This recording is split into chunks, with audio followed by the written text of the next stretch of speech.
So I'm sure you guys can hear this, but it's raining really hard outside, and I was going to just wait to record, but then I was like, no, this is the most appropriate time to talk about this album. I'll talk about it by the sound of thunder and lightning.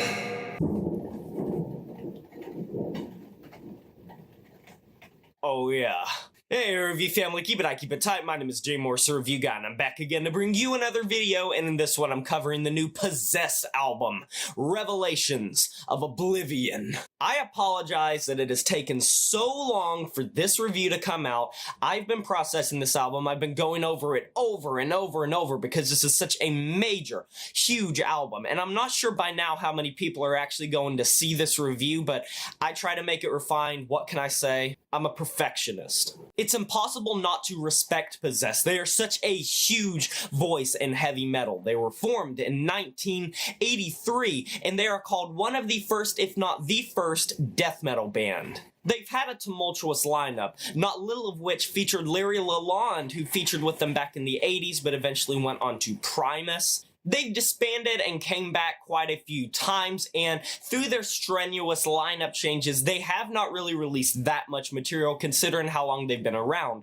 Only 3 albums considering, if you include this one live album, 2 EPs, and 2 compilations, which might seem like a nice discography for another band, but for a band that's been around this long, it's not really that much. Luckily, the band put out 2 really great records back in the 80s, one of which was Beyond the Gates, which had a definitive thrash metal influence, as many early death metal bands did. But the main beauty in their discography, the diamond in the rough, has to be their very first album, 7 Churches. It's hailed as one of the greatest death metal albums of all time, sometimes at the #1 spot, and praised as one of the death metal albums that everyone has to hear. And going back through the Possess discography for this album review only revealed something, and it's the fact that in the year 2019, amidst the massive wave of overproduced technical death metal, underground brutal death metal that feels very organic, everything from porno grind to deathcore to death grind to gore grind to progressive death metal, whatever you want to call it, the fairly simplistic 7 Churches still holds up. And I use simplistic very loosely because I feel like 7 Churches is a simplistic album. The magnitude, the scope, it's not that wide-ranging, but for the time period, it didn't know what the hell the genre was supposed to be, but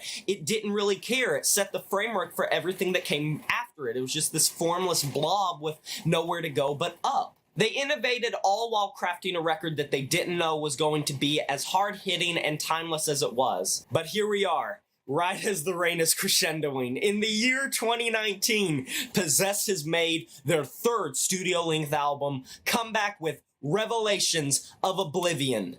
Anyone that wants to hear Possess kind of classic sound probably isn't going to. Jeff Becerra is the only member that is from the original lineup in 2019. In fact, everyone except for Emilio Marquis, who finds himself on the drums, joined the band in the year 2010 or further. So these are all people that joined this timeless band this decade.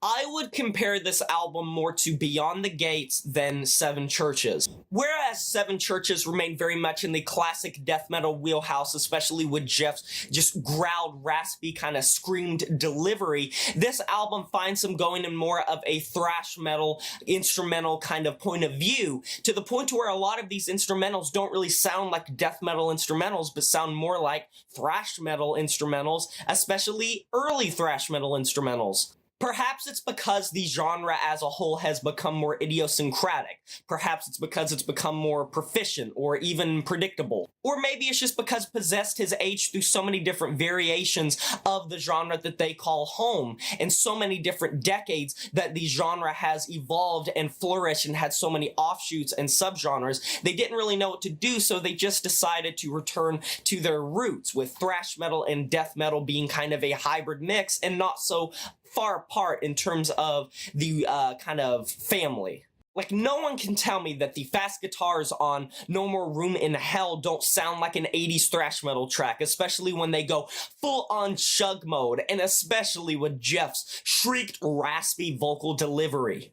If it wasn't for some of those kind of demented Funhouse-esque riffage freakouts in the mix, I wouldn't really hear that much death metal influence in this track whatsoever. As well as the guitar and drum breakdown battle in the eventual solo that comes in the latter half of the track Dominion, which sounds like it could be something from the big four of thrash, or even a crossover thrash band. Speaking of Judas Priest, I have an interesting comparison to make, and I'm trying to wrap my head around it. Jeff, in my opinion, has not aged as gracefully from a vocal standpoint as I might have liked.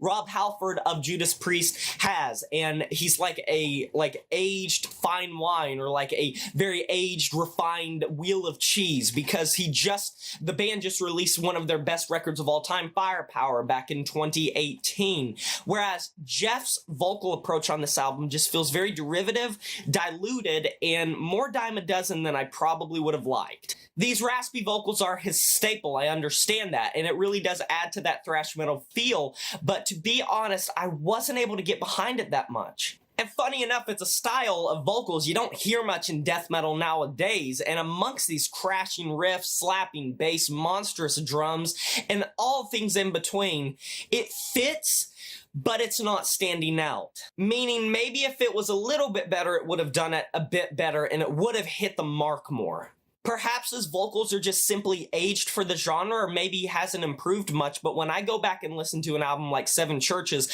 I find his vocal approach, his techniques, and his overall vocal range to be a lot more spicy, a lot more flavorful, a lot more powerful. It feels hard to say this, but it almost feels like Possessed is playing it safe.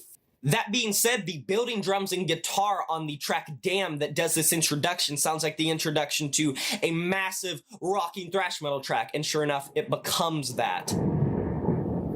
And some of Jeff's reverbed vocals near the middle half, where he's sliding in out of the mix and back in, kind of fading in and out with this reverb, it sounds like he's some like harbinger of darkness just screaming down from a balcony to his hordes of followers down below like Abandoned is a very interesting track, simply because this showcases that the band is still able to write some raging death metal tracks. The drums, especially on the intro, are turned up to absolutely 11. The steady, raw drum playing, as well as the crushing death metal riffs, remind me of early Possessed and classic death metal in general. It reminds me more of death metal than practically any other track on the album, and shows that the band is still able to do it.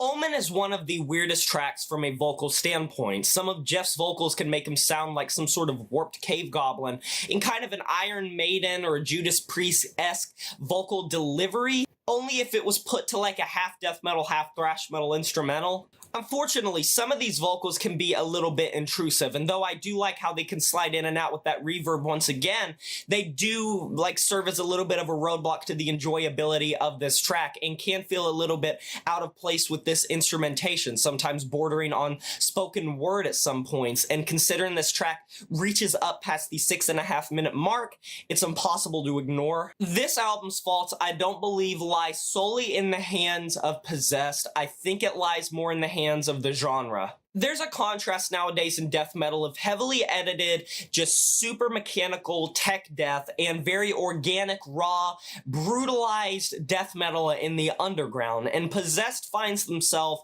somewhere in the middle of the spectrum, with very organic playing, much like a lot of their predecessors in classic death metal, which is good. I like organic sounding death metal, but they still come off as amateurish from a vocal standpoint and from a lyrical standpoint. And don't get me wrong, don't misinterpret me, I'm not calling them amateurs by a talent level. They are super talented, and they're the forefathers of death metal, so you can't not respect them. I'm just saying that if any other band that wasn't Possessed released this record in 2019, I'm willing to bet you that not many people would pay that much attention to it. Whereas if Possessed released this album back in the 80s or the 90s, it would have slapped with all hell. So basically what I'm saying is, I think that Possessed is kind of stuck in their ways a bit and stuck in the past, past a little bit and have not innovated. Allow me to use a band like Napalm Death as an example. Barney Greenway has become more ferocious with his vocal techniques over time, and they've experimented throughout their very long discography starting back in the early 80s to now. They did stuff with crust punk, they did stuff with death metal, they did stuff with mostly grindcore and death grind. But then in the 2000s, when a bunch of new grindcore bands that were imposing and menacing and very ferocious and bringing forth this ferocity that had never really been seen before in the genre, Napalm Death really did step up to task. They started churning out some really great grindcore albums to show that they were still here, they were still able to kick your ass and not say they're sorry.